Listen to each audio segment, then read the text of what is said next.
ஆமென். ஆமென். ஆண்டவராகிய இயேசு கிறிஸ்துவின் நாமத்தினாலே இன்னும் ஒரு தடவை உங்களை வாழ்த்தி வரவேற்கிறேன். ஆண்டவர் தாமே எங்கள் ஒவ்வொருவரையும் ஆசீர்வதிப்பாராக. நம்முடைய வார்த்தையை அனுப்பி எங்களோடு பேசி எங்களை பலப்படுத்துவாராக. இன்று நான் எடுத்துக்கொண்ட தலையங்கம் திடன் கொள்ளுங்கள் என்று சொல்லி, ஆண்டவராகிய இயேசு கிறிஸ்து எங்களை பார்த்து சொல்லுகிறார், திடன் கொள்ளுங்கள் என்று சொல்லி. இந்த உலகத்திலே உபத்திரவம் உண்டு, ஆனாலும் திடன் கொள்ளுங்கள், நான் உலகத்தை ஜெயித்தேன் என்றவருடைய நாமத்தை தொழுது கொள்ளும்படியாய் அவருடைய சமூகத்திலே நாங்கள் வந்திருக்கிறோம். அப்படியாக ஆண்டவராகிய இயேசு கிறிஸ்து எங்களை பார்த்து சொல்லுகிறார், திடன் கொள்ளுங்கள் என்று சொல்லி. ஒன்றுக்கும் பயப்பட தேவையில்லை. ஏனென்றால் எங்களுடைய தேவன் வெற்றி சிறந்த தேவன், எங்களுக்காக இந்த உலகத்தை ஜெயித்த தேவனாயிருக்கிறார். நாங்கள் எடுத்துக்கொள்ளுவோம் கொலோசியர் 2வது அதிகாரம், அதிலே 14வது 15வது வசனத்தை நாங்கள் வாசித்தோம்.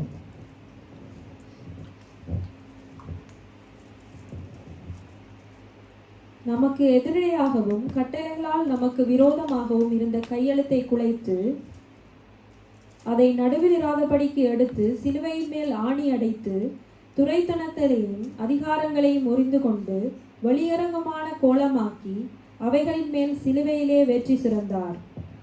ஆமென்.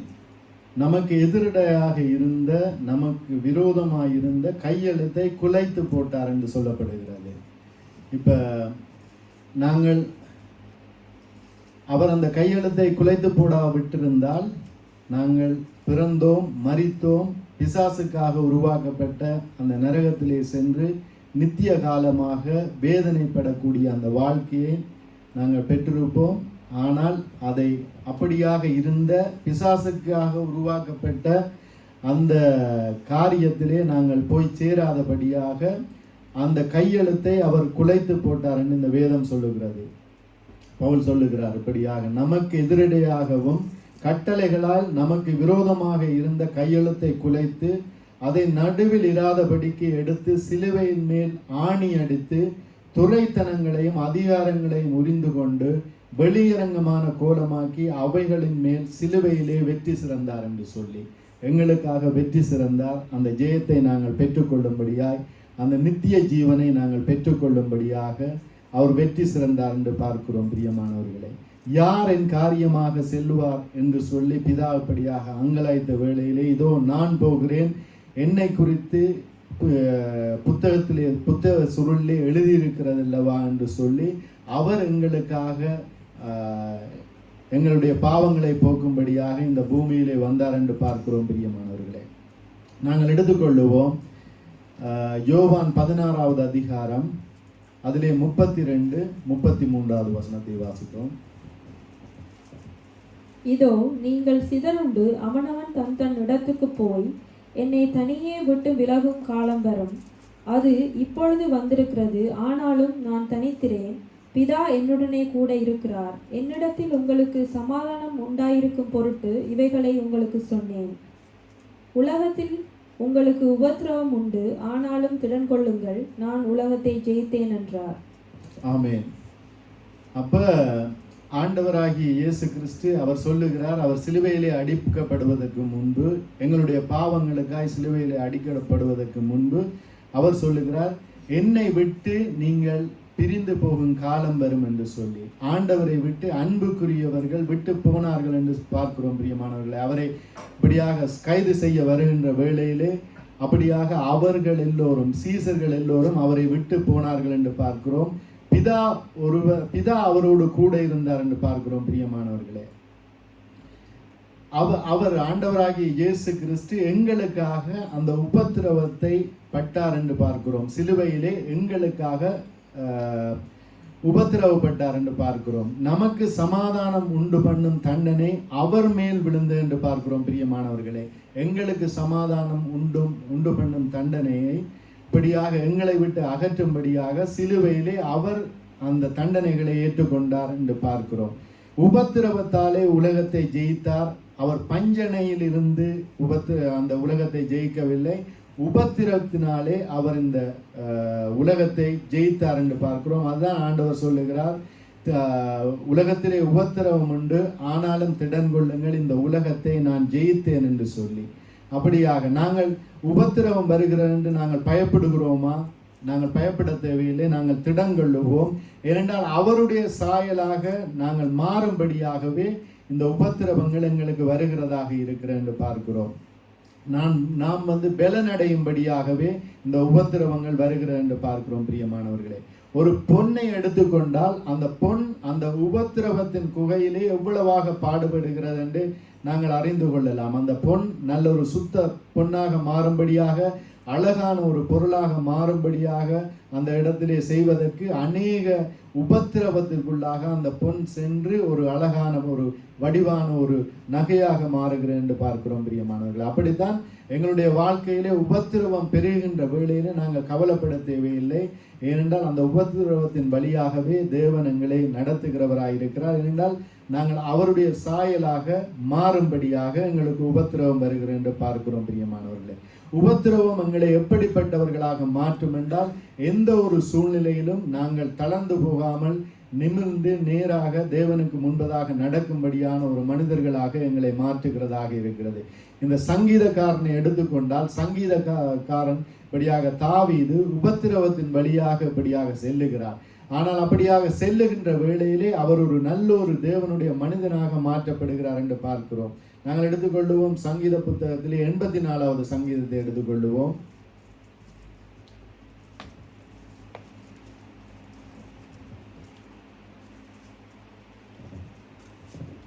அதிலே 5 to 7 வரைக்கும் நாங்கள் வாசிப்போம். உம்மிலே பலன் கொண்ட மனுஷனும் தன் இருதயங்களின் செவ்வையான வழிகளை கொண்டிருக்கிறவர்களும் பாக்கியவான்கள். அழுகையின் பள்ளத்தாக்கை உருவ நடந்து அதை நீரூற்றாக்கி கொள்ளுகிறார்கள். மலையையும் குளங்களையும் நிரப்பும். அவர்கள் பலத்தின் மேல் பலம் அடைந்து சீயோனில் தேவ சந்நிதியில் வந்து காணப்படுவார்கள். சேனைகளின் தேவனாகிய கர்த்தாவே. ஆமென். இப்படியாக உம்மிலே பலன் கொள்ளுகிற மனுஷன் தங்கள் இருதயங்களில் செவ்வையான வழிகளை கொண்டிருக்கிறவர்களும் பாக்கியவான்கள்.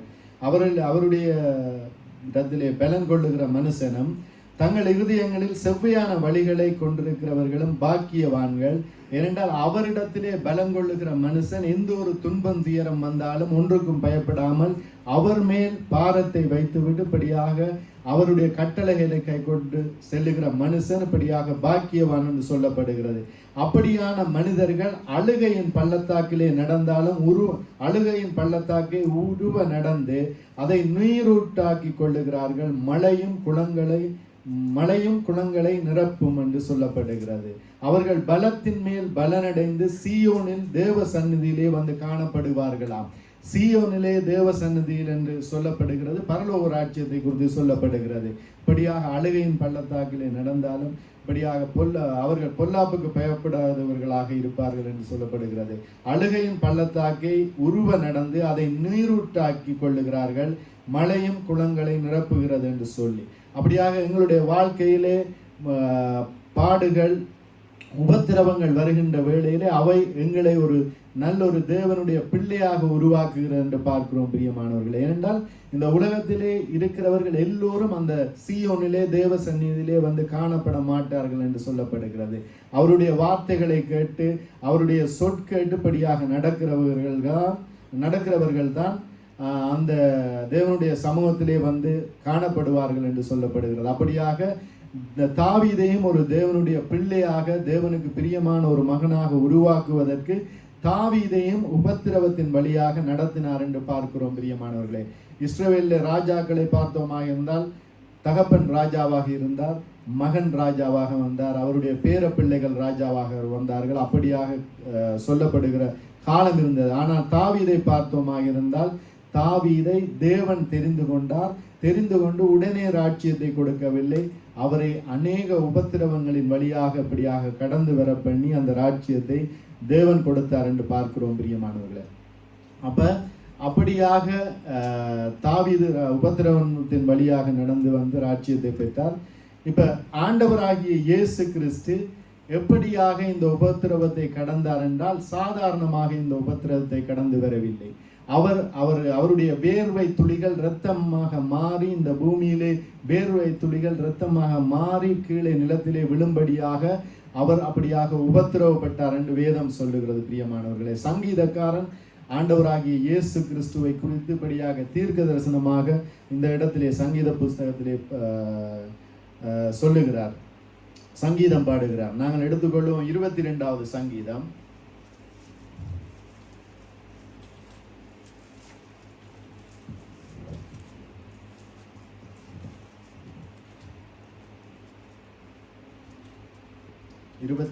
சங்கீதம் அதிலே 11வது வசனத்திலிருந்து நாங்கள் வாசிப்போம். என்னை விட்டு தூரமாகாதேயும், ஆபத்து கிட்டியிருக்கிறது, சகாயரும் இல்லை. அநேகம் காளைகளே என்னை சூழ்ந்திருக்கிறது, பாசான் சேசத்துக்கு பலத்த எருதுகள் என்னை வளைந்து கொண்டது. பீறி கர்ச்சிக்கிற சிங்கத்தைப் போல் என்மேல் தங்கள் வாயை திறக்கிறார்கள். தண்ணீரைப் போல ஊற்றுண்டேன், என் எலும்புகள் எல்லாம் கட்டுவிட்டது. என் இருதயம் மெழுகு போலாகி என் குடல்களின் நடுவே உருகிற்று. என் பலன் ஓட்டை போல் காய்ந்தது, என் நாவு மேல்வாயோடே ஒட்டி கொண்டது. என்னை மரண தூளிலே போடுகிறீர். நாய்கள் என்னை சூழ்ந்திருக்கிறது, பொல்லாதவர்களின் கூட்டம் என்னை வளைந்து கொண்டது. என் கைகளையும் என் கால்களையும் உருவ குத்தினார்கள். என் எலும்புகளையெல்லாம் நான் எண்ணலாம். அவர்கள் என்னை நோக்கி பார்த்து கொண்டிருக்கிறார்கள். என் வஸ்திரங்களை தங்களுக்குள்ளே பங்கிட்டு என் உடையின் பேர் சீட்டு போட்டார்கள். ஆனாலும் கர்த்தாவே. ஆமென். அப்ப ஆண்டவராகிய இயேசு கிறிஸ்து இந்த பூமியிலே வந்து எங்களுக்காக எவ்வளவு பாடுபட்டார் என்பதை சங்கீதக்காரன், அவர் ஆண்டவராகிய இயேசு கிறிஸ்து இந்த தாவீதினுடைய வம்சத்திலே பிறப்பதற்கு முன்பே அந்த சங்கீதக்காரன் இப்படியாக தீர்க்க தரிசனமாக ஆண்டவராகிய இயேசு கிறிஸ்து படப்போகிற அந்த பாடுகளை இப்படியாக இந்த இடத்திலே சங்கீதமாக பாடுகிறார் என்று பார்க்கிறோம். பிரியமானவர்களே, அப்ப ஆண்டவர் சொல்லுகிறார், ஆபத்து நிச்சயம், அவருக்கு சகாயரும் இல்லை என்று சொல்லி. ஏனென்றால் அந்த இடத்திலே ஆண்டவராகிய இயேசு கிறிஸ்து எங்களுக்காக பலியிடப்படும்படியாக வந்த வேளையிலே அவர் தேவனை நோக்கி விண்ணப்பம் பண்ணுகிறார், இந்த பாத்திரம் என்னை விட்டு நீங்க கூடுமானால் என்னை விட்டு நீங்கட்டுக்கும், ஆனாலும் என்னுடைய சித்தம் அல்ல, உம்முடைய சித்தத்துக்கு என்னை ஒப்பு கொடுக்கிறேன் என்று சொல்லி அந்த இடத்திலே ஒப்பு கொடுக்கிறார். ஆண்டவராகிய இயேசு கிறிஸ்துவிற்கு வேறு வழி இல்லை. அவர் எப்படியோ சிலுவையிலே அடிக்கப்பட்டு தான் தீர வேண்டும். அப்படியாக அந்த இடத்திலே சொல்லப்படுகிறது, ஆபத்து நிச்சயம், ஆனால் சகாயர் இல்லை என்று சொல்லி அந்த இடத்திலே சங்கீதக்காரன் சொல்லுகிறார். ஆண்டவராகிய இயேசு கிறிஸ்து தப்ப முடியாது, எப்படியோ அந்த மரணத்தின் வழியாகத்தான் அவர் சென்றே ஆக வேண்டும் என்று சொல்லி அநேக காளைகள், பாசான் தேசத்து பலத்தை எருதுகள் இப்படியாக என்னை சுற்றி இருக்கிறது என்று சொல்லப்படுகிறது. அந்த இடத்திலே இஸ்ரவேல் தேசத்து ஜனங்கள் எல்லோரும் அவரை சிலுவையிலே அடிக்க சொல்லும்படியாக இப்படியாக சொல்லுகிறார்கள். அந்த இடத்திலே பாசான் தேசத்து எருது என்று சொன்னால் அந்த காலத்திலே உலகத்திலே வல்லரசா இருந்த அந்த தேசமாகிய ரோம பேரரசு, ரோமர்களுடைய போர்ச்சேவகர்கள் அந்த இடத்திலே வந்து நிற்கிறார்கள்.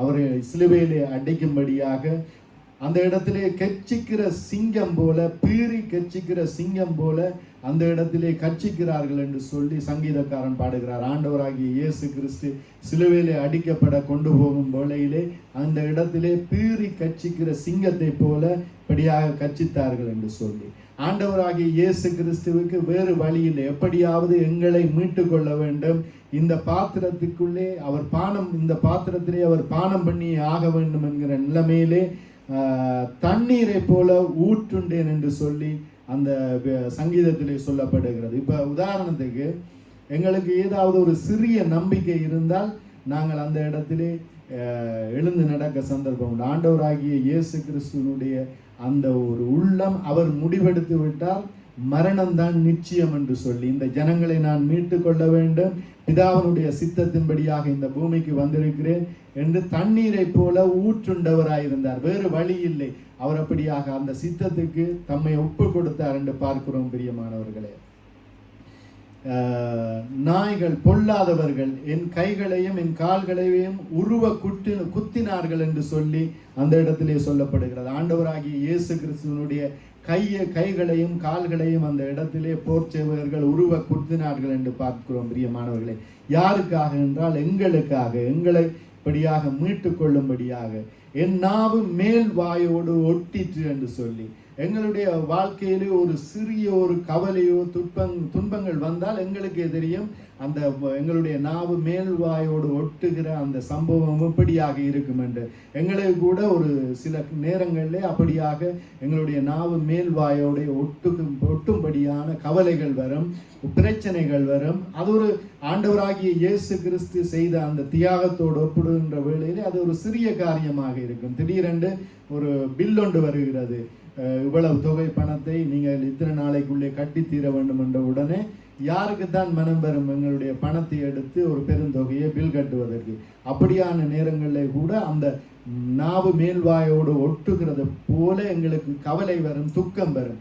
ஆனால் ஆண்டவராகிய இயேசு கிறிஸ்து இந்த பூமியிலே வந்து எங்களுக்காக பலியாகும்படியாக இந்த சங்கீதம் சொல்லுகிறது, அவருடைய நாவு மேல் வாயோடு ஒட்டிற்று என்று சொல்லி என்னை நோக்கி பார்த்து கொண்டிருக்கிறார்கள், என்னை சிலுவையிலே அடிக்கும்படியாக, என்னை மரணத்துக்கு ஒப்பு கொடுக்கும்படியாக என்னை நோக்கி பார்த்து கொண்டிருக்கிறார்கள் என்று சொல்லி அந்த இடத்திலே தீர்க்கதரிசனம் சொல்லப்படுகிறது. அப்படியாக எங்களுக்காக அவர் இப்படியாக தம்மையே முற்று முழுதாக ஒப்பு கொடுத்தார் என்று பார்க்கிறோம். வியாகுலங்கள் இப்படியாக அவரை சூழ்ந்து கொண்டது, வாரநாளை அடிபட்டார். ஏனென்றால் எங்களுடைய வியாதிகளை இப்படியாக ஏற்றுக்கொள்ளும்படியாய், எங்களுக்கு சுகம் தரும்படியாய், பலம் தரும்படியாய் அந்த இடத்திலே என் வஸ்திரங்களை தங்களுக்குள்ளே சீட்டு போடுகிறார்கள் என்று சொல்லி அப்படியாக. ஏனென்றால் அந்த இடத்திலே தான் சொல்லுகிறார் ஆண்டவராகிய இயேசு கிறிஸ்து, இவர்கள் தாங்கள் செய்வது இன்னதென்று அறியாதிருக்கிறார்கள், பிதாவே இவர்களை மன்னியுங்கள் என்று சொல்லி. ஏனென்றால் வானத்தையும் பூமியையும் உருவாக்கின கர்த்தர் அந்த தேவன் இந்த இடத்திலே மனிதனாக பிறந்து மனுஷர்களுடைய பாவங்களுக்காக மறுக்கும்படியாக அந்த இடத்திலே வந்திருக்கிறார். அவரை தேவன் என்று தெரியாமல் அப்படியாக அவரை சத்துருவாக நினைத்து அந்த இடத்திலே சிலுவையிலே அடிக்கிறார்கள். அடிக்கின்ற வேளையிலே அவருடைய உடையின் பெயரிலே சீட்டு போடுகிறார்கள். அந்த நேரம்தான் ஆண்டவராகிய இயேசு கிறிஸ்து சொல்லுகிறார், ஆண்டவரே பிதாவே இவர்களை மன்னியும், இவர்கள் தாங்கள் செய்வது என்னவென்று தெரியாமல் இருக்கிறார் என்று சொல்லி இப்படியாக அந்த இடத்திலே தீர்க்க தரிசன வார்த்தைகள் சொல்லுகிறது. பிரியமானவர்களே, அவருடைய வஸ்திரத்தை தங்களுக்குள்ளே சீட்டு போட்டார்கள் என்று சொல்லி இவ்வளவு பாடுகளையும் அவர் நமக்காய்ப்பட்டார், நமக்கு ஜெயத்தை பெற்றுக் கொடுக்கும்படியாக அவர் இவ்வளவு பாடுகளையும் பட்டார் என்று பார்க்கிறோம். பிரியமானவர்களே, அப்ப ஆண்டவராகிய இயேசு கிறிஸ்துவை ஏற்றுக்கொண்டவர்களும் இந்த உபத்திரவத்தின் வழியாக கடந்து செல்ல வேண்டும் என்று பார்க்கிறோம். அது ஒரு சிலர் தான் உபத்திரவத்துக்களால் கடந்து செல்ல வேண்டும், மற்றவர்கள் கடந்து செல்வதில்லை என்றில்லை.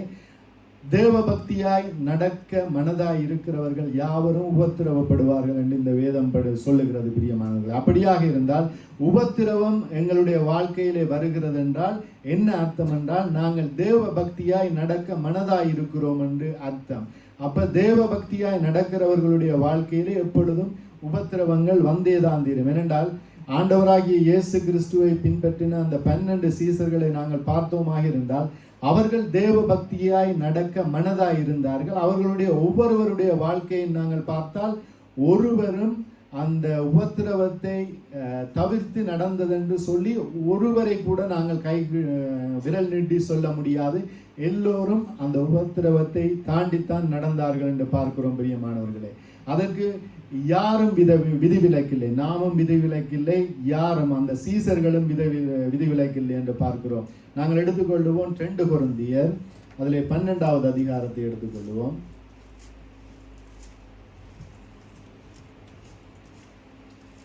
2 கொரிந்தியர் 12வது அதிகாரம் அதிலே 7-9 வசனங்களை நாங்கள் வாசிப்போம்.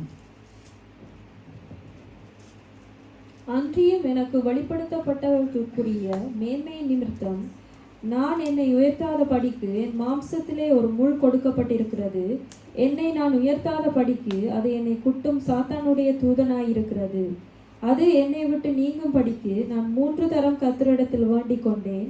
அதற்கு அவர், என் கிருபை உனக்கு போதும், பலவீனத்திலே என் பலன் பூரணமாய் விளங்கும் என்றார். ஆகையால் கிறிஸ்துவின் வல்லமை என்மேல் தங்கும்படி என் பலவீனங்களை குறித்து நான் மிகவும் சந்தோஷமாய் மேன்மை பாராட்டுவேன். ஆமென்.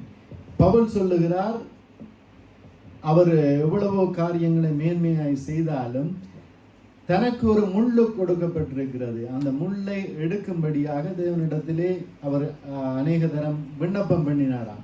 ஆனால் ஆண்டவரிடத்திலிருந்து வந்த பதில் என் கிருபை உனக்கு போதும், உன் பலவீனத்திலே என் பலன் பரிபூர்ணமாய் விளங்கும் என்று. அப்படித்தான் ஒவ்வொரு கிறிஸ்தவர்களுடைய வாழ்க்கையிலும் ஆண்டவருடைய கிருபை இருக்கின்ற வேளையிலே நாங்கள் இந்த உபத்திரவத்தை தாண்டி நடப்போம் என்று பார்க்கிறோம். பிரியமானவர்களை, எல்லாவற்றுக்கும் தப்பித்து கொள்ளக்கூடிய ஒரு போக்கை அவர் உண்டு பண்ணுவார். உபத்திரவம் உண்டு, ஆனால் அதற்கு தப்பிவிக்கும்படியான ஒரு போக்கை அவர் உண்டு பண்ணுவார் என்று பார்க்கிறோம். இந்த பவுல் எப்படிப்பட்டவர் என்று பார்த்தோமாக இருந்தால், பவுலே சொல்லுகிறார், தனக்கு ஒரு மனிதனை தெரியும், அவர் 3ஆம் வானம் வரைக்கும் எடுக்கப்பட்டவன், பரதீசிக்குள் எடுக்கப்பட்டவன், மனுஷர் பேசக்கூடாதமாகிய வார்த்தைகளை கேட்டவன் என்று சொல்லி இப்படியாக பவுல் சொல்லுகிறார். தன்னை குறித்தே இப்படியாக சொல்லுகிறார். ஆனால் அந்த இடத்திலே ஒருவரை தெரியும் என்று சொல்லி, ஆனால் பவுல் தன்னை குறித்தே அந்த இடத்திலே சொல்லுகிறார் என்று பார்க்கிறோம். அப்படியாக தன்னை உயர்த்தாதபடிக்கு, தன்னை மாம்சத்திலே தன்னை உயர்த்தாதபடிக்கு ஒரு முள்ளு தனக்கு கொடுக்கப்படுகிற என்று சொல்லி, அப்படியாக எங்களுடைய வாழ்க்கையிலும் எங்களுக்கு எப்படிப்பட்ட முள் எங்களுக்கு கொடுக்கப்பட்டிருக்கிறது என்று சொல்லி எங்கள் ஒவ்வொருவருக்கும் நிச்சயமாக தெரியும். ஏனென்றால் ஆண்டவரை உண்மையாக பற்றி போக என்று சொல்லி இருப்பவர்கள், உண்மையாய் தேவனோடு நடக்க வேண்டும் என்று இருப்பவர்களுக்கு எப்படியோ ஒரு முள்ளு, ஏதாவது ஒரு முள்ளு அந்த இடத்திலே இருக்கும் என்று சொல்லப்படுகிறது. பிரியமானவர்களே, அதான் சொல்லப்படுகிறது, தன் சிலுவையை எடுத்துக்கொண்டு படியாக பின்பற்ற வேண்டும் என்று சொல்லி சொல்லப்படுகிறது. இதற்காக என்னென்றால், ஆண்டவராகிய இயேசு கிறிஸ்து அவர் ரட்சிப்பின் அதிபதி என்று சொல்லப்படுகிறது. அந்த ரட்சிப்பின் அதிபதியை உபத்திரவங்களுக்குள்ளாய் நடத்துவது தேவனுக்கு உகந்ததாக இருக்கிறது என்று சொல்லி இந்த வேதம் சொல்லுகிறது. அப்படியாக ஒரே பேரான குமாரனாகிய இயேசு கிறிஸ்துவையே அந்த பிதா உபத்திரவத்தின் வழியாக நடத்தும்படியாக அவர் அந்த இடத்திலே அது அவருக்கு ஏற்றதாக இருந்தது என்று வேதம் சொல்லுகிறது. அப்படித்தான் எங்களையும் உபத்திரவத்தின் வழியாக நடக்க வேண்டும் என்று அவர் விரும்புகிறார். ஏனென்றால் தேவ பக்தியாய் நடக்க விரும்புகிற எவர்களும் இப்படியாக இந்த பூமியிலே உபத்திரவங்களை அனுபவிக்கத்தான் வேண்டும் என்று சொல்லப்படுகிறது. நாங்கள் வாசிப்போம் மத்தேயு 16வது அதிகாரம்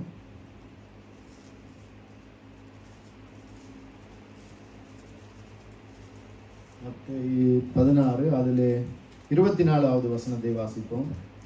அப்பொழுது இயேசு தம்முடைய சீஷர்களை நோக்கி, ஒருவன் என்னை பின்பற்றி வர விரும்பினால் அவன் தன்னை தான் வெறுத்து தன் சிலுவையை எடுத்துக்கொண்டு என்னை பின்பற்றி வர கடவன். ஆமேன்.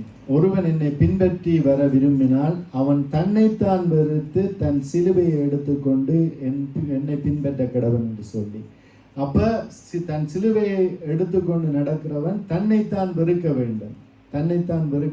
தன்னைத்தான் வெறுத்து தான் ஒவ்வொருவருக்கும் ஒவ்வொரு சிலுவை கொடுக்கப்பட்டிருக்கும். அந்த சிலுவையை எடுத்துக்கொண்டு நாங்கள் ஆண்டவருக்கு பின்னாக ஆண்டவர் சொல்லுகிறபடி நடக்க வேண்டும் என்று சொல்லப்படுகிறது. மத்தேயு 7வது அதிகாரம் 14வது வசனத்தை வாசிப்போம்.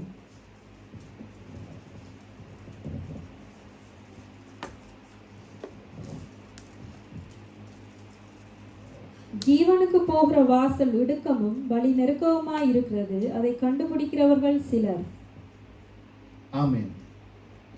ஜீவனுக்கு போகிற வாசல் இடுக்கமும் வழி நெருக்கமுமாய் இருக்கிறது, அதை கண்டுபிடிக்கிறவர்கள் சிலர் என்று.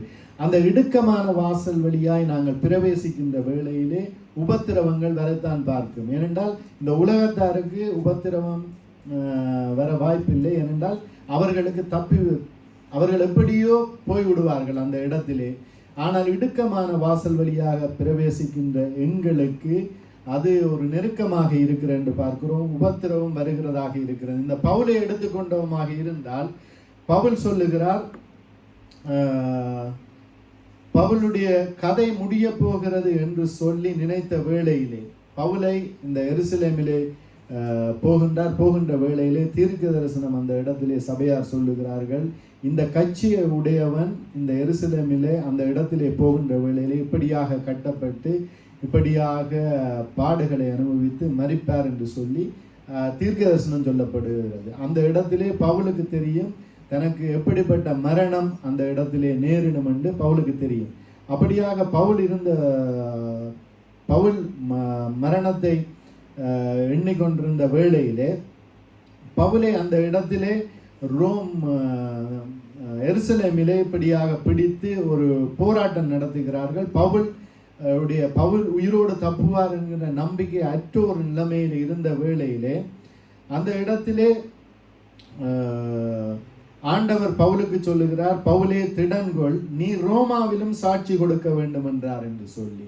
அப்ப பவுலுக்கு அந்த இடத்திலே சொல்லப்படுகிறது, நீ ரோமாவிலும் சாட்சி கொடுக்க வேண்டும் என்று சொல்லப்படுகிறது. பவுல் அப்படியாக என்ன சொல்ல வருகிறேன் என்றால், பவுல் தான் மரித்து விடுவேன் என்கிற ஒரு எல்லைக்கு போன வேளையிலும் அந்த உபத்திரவத்தின் வழியிலே தேவன் பவுலோடு பேசினார், நீ பயப்படாதே, திடன்கொள், நீ ரோமாவிலும் சாட்சி கொடுக்க வேண்டும் என்று சொல்லி. அப்படித்தான் எங்களுடைய வாழ்க்கையிலும் தம்முடைய சேவைக்காக, தம்முடைய ஊழியத்துக்காக, தம்முடைய பிள்ளையாக இப்படியாக சேர்த்து கொண்ட தேவன் எங்களுக்கு சொல்லுகிறார், திடன்கொள், உலகத்திலே உபத்திரவம் உண்டு, ஆனாலும் திடன் கொள்ளுங்கள், நான் இந்த உலகத்தை ஜெயித்தேன் என்று சொல்லி. அப்படியாக நாங்களும் தேவனுடைய சாயலாக உபத்திரவத்தின் வழியாக சென்று இந்த உலகத்தை ஜெயிக்கிறவர்களாக இருக்கின்றோம். பிரியமானவர்களே, இதிலே அப்போஸ்தலர் 27-24 வாசிப்போம்.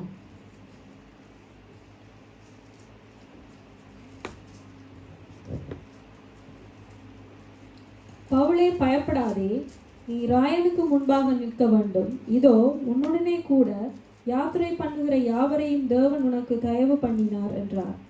ஆமென். பவுலே, பயப்படாதே, நீ ராஜனுக்கு முன்பதாக நிற்க வேண்டும் என்று சொல்லி. ஏனென்றால் அந்த கப்பல் பயணத்திலே பவுல் இனி பிழைப்போம் என்ற நம்பிக்கை அற்றவனாய் அப்படியாக போனார் என்று பார்க்கிறோம். அந்த கப்பலில் சென்றவர்கள் எல்லோரும் மரித்து போவார்கள் என்கிற ஒரு நிலைமையிலே அந்த இடத்திலே பெருங்காற்று மோதி கப்பலை சேதப்படுத்துகிறது.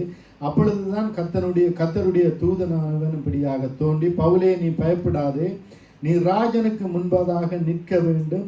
இதோ உன்னோடு யாத்திரை பண்ணுகிற யாவரையும் தேவன் உனக்கு தயவு பண்ணினார் என்று சொல்லி அந்த பவுலை மட்டுமல்ல, பவுலுக்கு தயவு பண்ணும்படியாக அந்த பவுலோடு நடந்தவர்களையும் இப்படியாக தேவன் காப்பாற்றினார் என்று பார்க்கிறோம். பிரியமானவர்களே, அப்படியாக பவுலும் உபத்திரவத்தின் வழியாக இப்படியாக நடந்து சென்ற ஒரு மனிதனாக இருக்கிறார், தேவனுடைய மனிதனாக இருக்கிறார். அப்ப நாங்களும் அதற்கு விதிவிலக்கு ஆனவர்கள் அல்ல, எங்களுக்கும் உபத்திரவம் அருளப்பட்டிருக்கிறது என்று பார்க்கிறோம். பிரியமானவர்களே, ஆனால் இந்த உலகத்திலே ஆண்டவர் சொன்னார், இந்த பூமியில இருக்கின்ற வேளையிலும் நீங்களும் போய்விட மனதாய் இருக்கிறீர்களா என்று சொல்லி. ஏனென்றால் எப்பொழுதும் அந்த 12 சீசர்கள் எப்பொழுதும் தேவனோடு கூட நடந்தார்கள். ஆண்டவராகிய இயேசு கிறிஸ்துவோடு, தேவனுடைய குமாரனோடு இப்படியாக நடந்தார்கள். அவர்கள் எங்கே போகிறார்களோ அங்கே எல்லாம் அவர்கள் நடந்தவர்களாக இருக்கிறார்கள் என்று பார்க்கிறோம். அப்பொழுது அநேக சீசர்கள் ஆண்டவருடைய உபதேசம் கடினமாயிருக்கிறது, இந்த உபதேசத்தை யார் கேட்பார்கள், யார் பின்பற்றுவார்கள் என்று சொல்லி இப்படியாக போன வேளையிலே தான் ஆண்டவர் கேட்கிறார் அந்த 12 சீசர்களை நோக்கி, நீங்களும் போய்விட மனதாய் இருக்கிறீர்களா என்று சொல்லி கேட்ட வேளையிலே அந்த சீசர்கள் ஆண்டவரை நன்றாக அறிந்ததன் நிமித்தமாக அவர்கள் கேட்கிறார்கள். பேதுரு கேட்கிறார், ஆண்டவரே, நாங்கள் யாரிடத்திலே செல்லுவோம், வாழ்வு தருகிற வசனம் எல்லாம் உங்களிடத்தில் அல்லவா உண்டு என்று சொல்லி. அப்படி இருந்த வேளையிலே இந்த பவுல்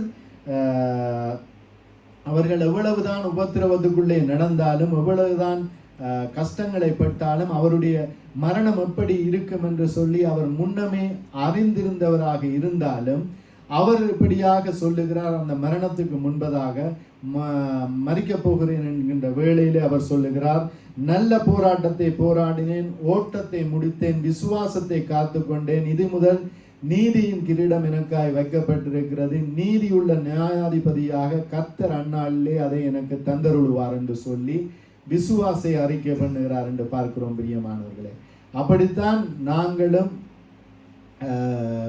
போராட்டங்கள் வருகின்ற வேளையிலே, உபத்திரவங்கள் வருகின்ற வேளையிலே அது எங்களை சேதப்படுத்துவதற்கு தேவன் அனுமதிப்பதில்லை.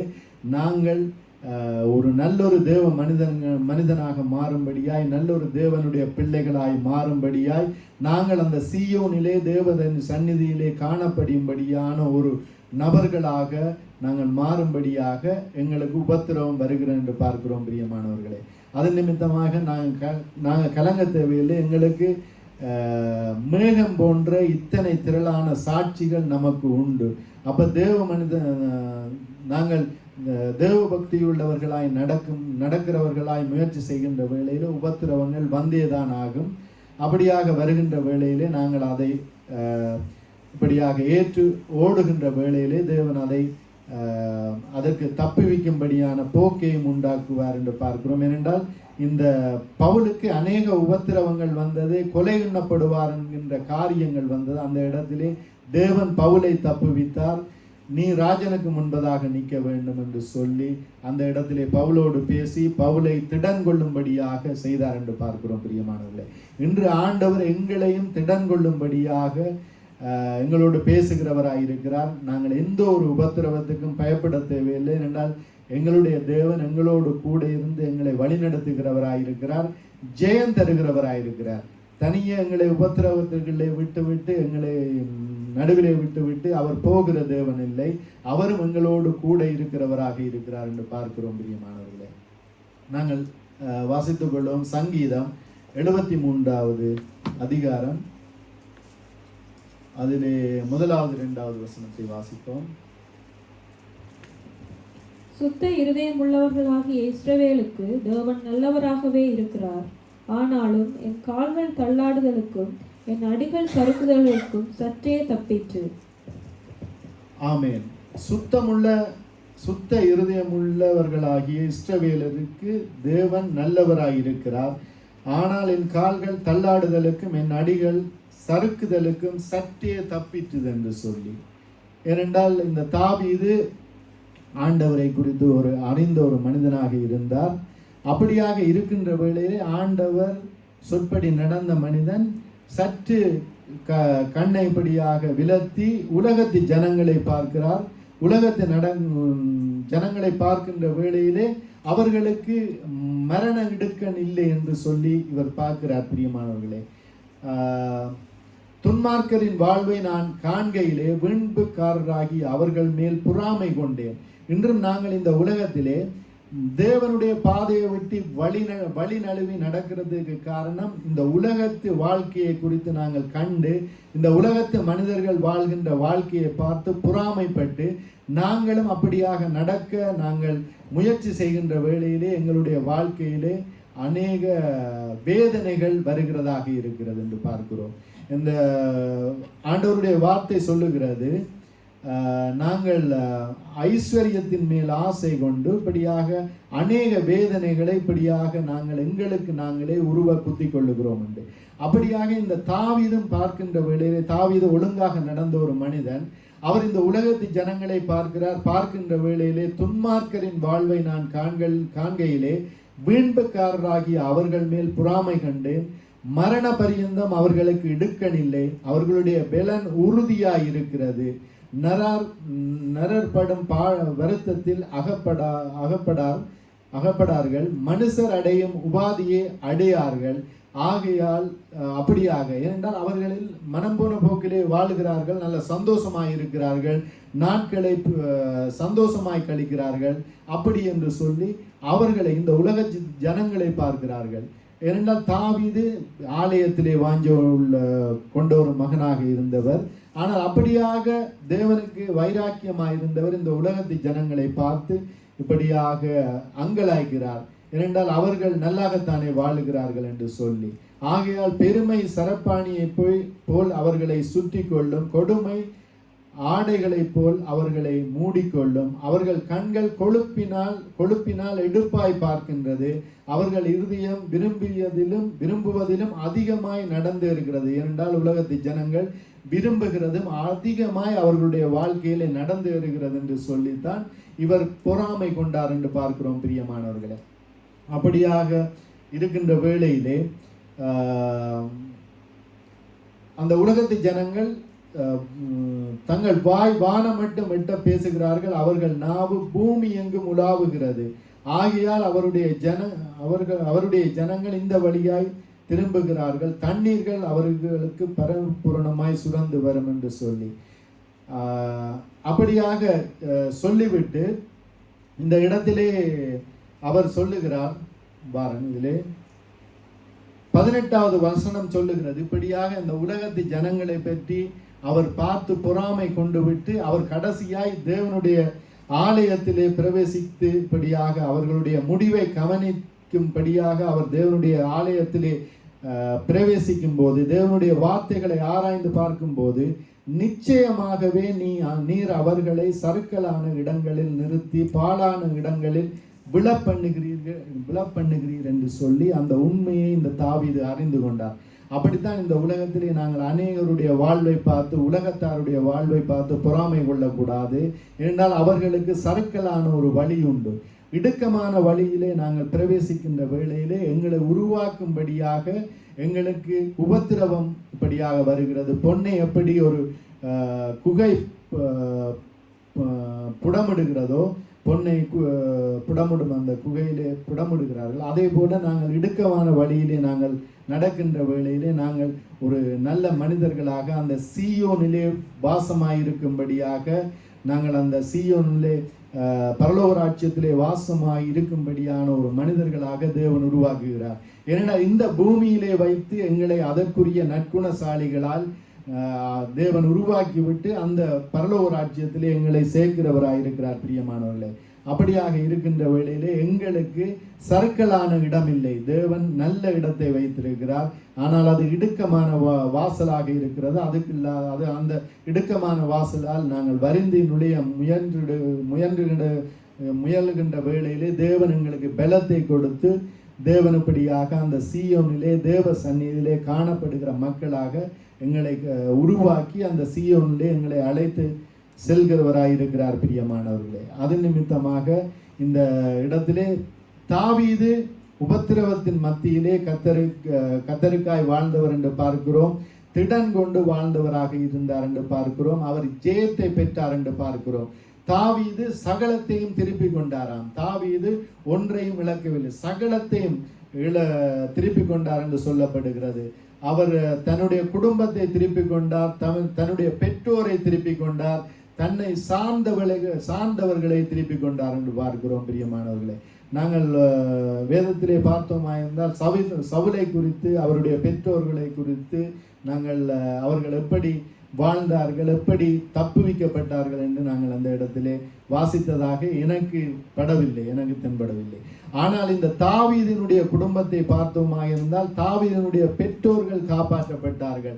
அந்த தாவீதை இப்படியாக சவுல் பின்தொடர்ந்து போகின்ற வேளையிலே நாடு நாடாக காடு மலை என்று சொல்லி இப்படியாக ஓடி திரிகிறார். அந்த வேளையிலும் வேதம் குறிப்பிடுகிறது, அந்த தாவீது தன்னுடைய தகப்பனை, தன்னுடைய குடும்பத்தை, தன்னுடைய சகோதரர்களை இப்படியாக தேவனுடைய பலத்தினாலே காப்பாற்றினார். அவர்களை கொண்டு போய் இப்படியாக விட வேண்டிய வேறு தேசத்து ராஜாக்களிடத்திலே ஒப்பு கொடுத்தார். தான் வரும் மட்டும் இவர்களை நன்றாக பார்த்து கொள்ளும்படியாக அந்த இடத்திலே தேவன் தாவீதினுடைய குடும்பத்துக்கு ஒரு பாதுகாப்பை கொடுத்தார். தாவீதினுடைய தகப்பன் குடும்பத்துக்கு ஒரு பாதுகாப்பை கொடுத்தார். சகோதரர்களுக்கு ஒரு பாதுகாப்பை கொடுத்தார். உபத்திரவத்திலே தான் நடந்தார். ஆனால் அந்த இடத்திலே மாபெரும் பாதுகாப்பு, தேவனுடைய கிருபை இப்படியாக அந்த தாவீதை இப்படியாக சூழ்ந்து கொண்ட என்று பார்க்கிறோம். பிரியமானவர்கள், தாவீதை இருந்து என்று பார்க்கிறோம். நாங்கள் எடுத்துக்கொள்வோம் 91வது சங்கீதத்தை எடுத்துக்கொள்வோம்.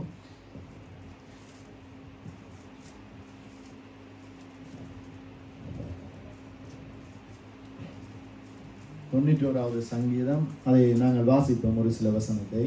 உன்னதமானவரின் மறைவில் இருக்கிறவன் சர்வ வல்லவருடைய நிழலில் தங்குவான்.